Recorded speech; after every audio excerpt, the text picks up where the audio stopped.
السلام علیکم ناظرین، میں محمد جاوید اور آپ دیکھ رہے ہیں ASJ نیوز۔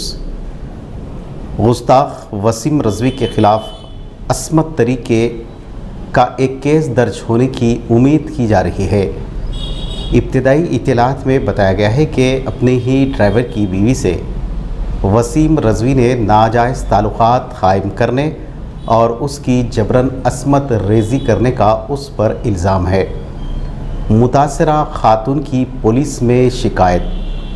واقعے کو افسوسناک قرار دیتے ہوئے مقبول عام اسکالر الیاس شرف الدین نے UP پولیس سے مطالبہ کیا کہ واقعے کی صاف اور شفاف تحقیقات کرتے ہوئے ثابت ہونے پر خاطی کو کیفر کردار تک پہنچانا چاہیے۔ پیش ہے ASJ نیوز کی یہ رپورٹ۔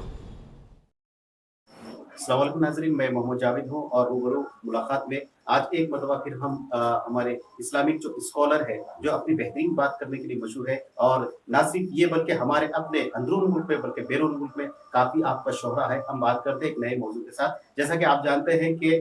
ملعون وسیم رضوی کے تعلق سے اس پر ایک عصمت دری کا کیس درج کیا گیا مبینہ طور پر، اور FIR بھی شاید ممکن ہو سکتی، تو میں اس تعلق سے ہم بات کرنا چاہیں گے الیاس شرف الدین بھائی سے۔ الیاس بھائی، یہ بتائیے کہ کیا اللہ کا عذاب کا یہ شروعات ہو چکی ہے؟ ہم اگر تاریخ دیکھیں گے تو آپ کو یہ پتہ چلے گا کہ جو بھی اللہ اس کے نبی محمد رسول اللہ صلی اللہ علیہ وسلم سے دشمنی رکھے، انبیاء علیہ السلام سے بغض رکھے، صحابہ اکرام رضوان اللہ تعالی اجمعین یا اہل بیت رضوان اللہ تعالی اجمعین کے خلاف دلوں میں نفرت رکھے، یا اللہ کے کلام اور نبی صلی اللہ علیہ وسلم کے صحیح احادیث کے خلاف زہریلی پلاننگ کرے، یا اس کے خلاف بولے، ان کے خلاف نئے نئے الزامات لگائے اور اللہ کی شریعت کو بدنام کرنے کی کوشش کرے، جو بھی یہ خبیث کاموں میں رہے، اللہ نے دنیا میں بھی ذلت دی اور آخرت میں ان کے لیے عذاب علیم ہے۔ اور آپ دیکھ لیجئے، فرعون ہو، حامان ہو، ابو جہل ہو، امیہ بن خلف ہو، رشین امپائر ہو، پرشین امپائر ہو، رومن امپائر ہو، حال ہی میں ناٹو اور امریکہ ہو، جن جن لوگوں نے یہ خبیث حرکتیں کی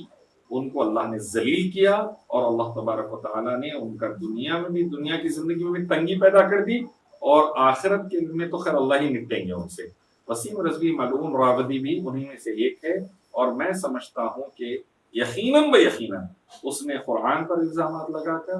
حضرت ابوبکر اور عمر اور ام عائشہ رضوان اللہ تعالیٰ عنہم پر الزامات لگا کر بہت ہی خبیث اور واہیات حرکتیں کی تھی، اور اللہ تعالیٰ کی طرف سے میں سمجھتا ہوں الحمدللہ پہل ہو چکی ہے۔ جو ڈرائیور کی بیوی کے ساتھ ریپ کا معاملہ آیا ہے سامنے، میں سمجھتا ہوں یہ بہت ہی ایک پہلی چیز ہے، آگے اور چیزیں نکلے گی انشاءاللہ، اور دنیا کی ذلت بھی اٹھائیں گے وسیم رضوی راودی، اور آخرت میں بھی انشاءاللہ عذاب کا مزہ چکیں گے اگر توبہ نہیں کریں گے۔ یس بھائی، میرا ایک سوال یہ تھا آپ سے کہ جس قسم سے اس کے اوپر FIR درج ہوئی ہے عصمت دری کی، عصمت ریزی کی یا ریپ کی کیس کے اندر، تو چونکہ وہاں کا جو انتظامیہ ہے، یوگی گورنمنٹ ہے وہاں پہ، تو میں سمجھتا ہوں کہ تو آپ کہاں تک اس سے مطمئن ہیں کہ جو تحقیقات ہوں گی جو نہ حق بجانب ہوں گی، صحیح ہوں گی، شفاف طریقے سے ہوں گی؟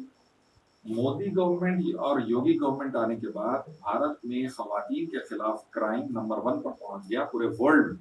سب سے انسیف، غیر محفوظ جگہ خواتین کے لیے اب بھارت کا نام لیا جانے لگا ہے، ہندوستان کا نام لیا جانے لگا ہے، جو بہت ہی بری بات ہے ہمارے لیے۔ اور یہ مہربانی ہوئی ہے مودی گورنمنٹ آنے کے بعد، BJP RSS آنے کے بعد، اور یوگی گورنمنٹ آنے کے بعد۔ راتوں میں دلت بچیاں جو ریپ اور مرڈر سے ختم ہوئی، ان کی لاشیں جلوا دینا، کیسز کو دبا دینا، چنمے آنند اور سینگر جیسے ریپسٹوں کو بچا لینا اور ان کی پشت پناہی کرنا، ہندوستانی بیٹیوں کی عزتوں کو داؤ پہ لگانا، یہ یوگی اور مودی گورنمنٹ اور BJP RSS کا وتیرہ ہے۔ تو کیا وسیم رضوی کو بھی وہ بچانے کی کوشش کریں گے؟ یقیناً بچانے کی کوشش کریں۔ وسیم رضوی ان کا پالتو آدمی ہے، میں کہوں گا پالتو کتا ہے بولے تو کم نہیں، BJP RSS کا، اور اسلام اور مسلمانوں کے خلاف زہر اگلنے کے لیے اس کو کھڑا کیا گیا ہے، تو یقیناً اس کو بچانے کی وہ کوشش کریں گے۔ لیکن ہمارا ایمان ہے، اللہ جس کو ذلیل کرے اس کو عزت نہیں، اللہ جس کو عزت دے اس کو کوئی ذلیل نہیں کر سکتا، اللہ جس کو پکڑ لے کوئی بچا نہیں سکتا، اللہ جس کی حفاظت کر دے کوئی دھکا نہیں دے سکتا اس کو۔ تو وسیم رضوی یقیناً اگر اللہ کی پکڑ میں اب آ رہے ہیں جو ایک کے بعد ایک، تو پھر سمجھے ان کو یوگی، مودی کیا جو بائیڈن نہیں بچا سکتے۔ الیاس بھائی اس بات کے لیے بہت بہت شکریہ، ایک دوسرے سے بات کرنے کے لیے، انشاءاللہ ایک نئے موضوع کے ساتھ انشاءاللہ آپ موسٹ ویلکم.